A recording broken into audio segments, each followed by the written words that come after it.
En 2022, la lecture a été déclarée cause nationale.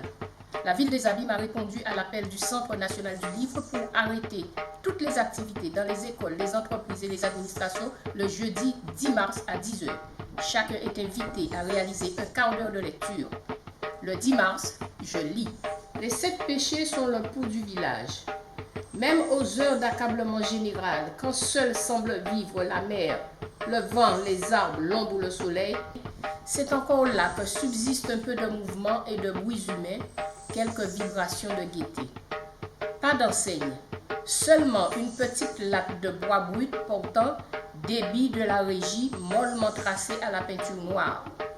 Et quand on demande pourquoi on y dit les 7 péchés, chacun doit répondre « Je sais pas, depuis je suis comme un fourmilion dans le sable, c'est comme tout le monde dit. » Parfois, il s'en trouve un autre pour ajouter « Eh bien, les 7 péchés, ça veut dire rien n'y manque. » Et autant que de sa plage et de son rocher, le diamant est très fier de cette bicoque des 7 péchés. Il y a la graisserie qui donne sur la rue, graisserie et bazar en même temps. Du côté de la mer, c'est le cabaret. Les 7 péchés ont la spécialité de tout ce qui est luxueux, rare ou nécessaire dans le village.